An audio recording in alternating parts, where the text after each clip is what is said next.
welcome everyone to AARP Wyoming's Video Voter Guide Series for 2024. I'm Tom Laycock with AARP Wyoming, and today we're joined by Jeanette Ward, who's running for the Wyoming Legislature in House District 57, located in East Central Casper. AARP has a proud 40-year history of nonpartisan voter engagement and does not endorse or oppose candidates, nor does AARP make contributions to political campaigns or candidates at any level. Instead, we ask questions so our 80,000 AARP Wyoming members understand where candidates stand on important issues and can make their own decisions on Election Day.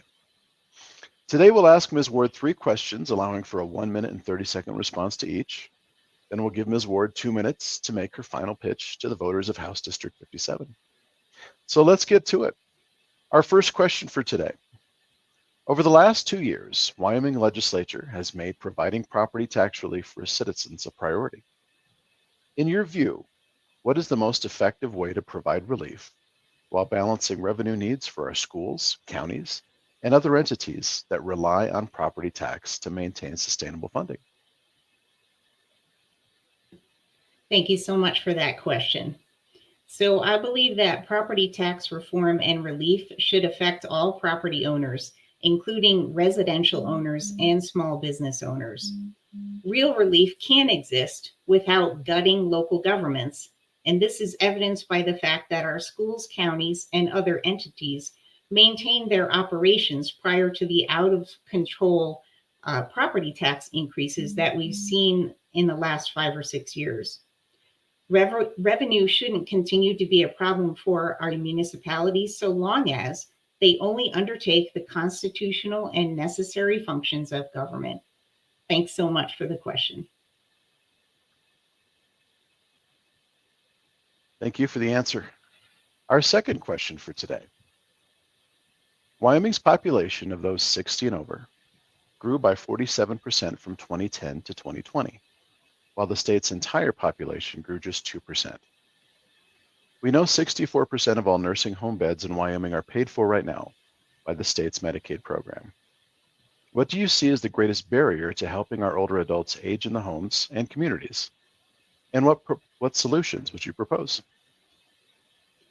Thanks again for that question. So I believe that all Wyomingites should be able to age with dignity in the place that's most comfortable to them, which is why property tax reform and relief is so important. We should not tolerate seniors being taxed out of their homes.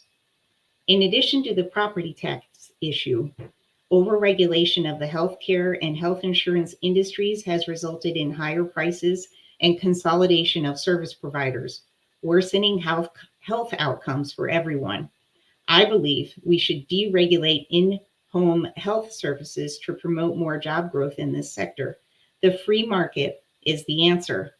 And on the Labor Health Committee, we discussed and passed through Labor Health and through the Wyoming House a repeal of the Certificate of Need, which would allow the private market to open more nursing care beds. Unfortunately, though, it died in Senate committee.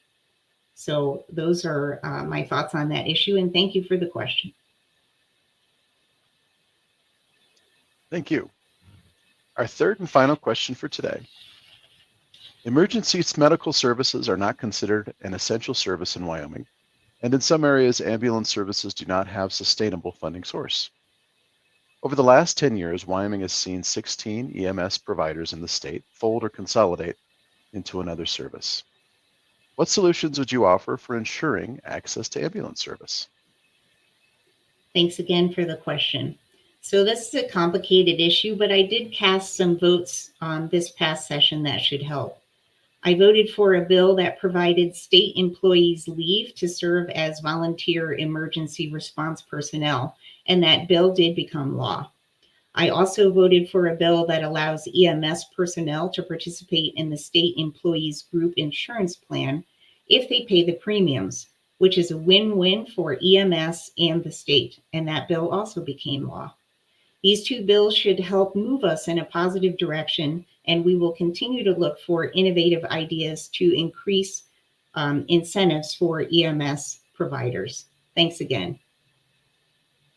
And thank you for your time today. We very much appreciate it.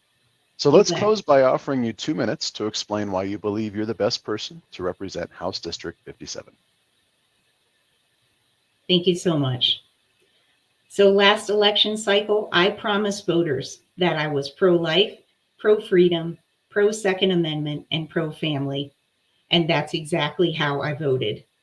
I stood up for the voiceless. I voted for and defended House Bill 148, which would have protected women from being butchered by Casper's illegal abortuary. I fought for your medical freedom as the prime sponsor of bills to stop the Centers for Disease Control and World Health Organization from making law in Wyoming. I also was the prime sponsor of a bill that required the governor to get permission from the legislature before declaring another public health emergency and shutting down our businesses. I contended with big spenders to keep money in your wallet, voting against the largest budget in Wyoming history. I defended your Second Amendment rights as the co-sponsor of a bill eliminating gun-free zones in Wyoming. Finally, I fought to protect women, girls, parental rights, and families as the prime sponsor of the What is a Woman Act, which would have codified biological sex into Wyoming law.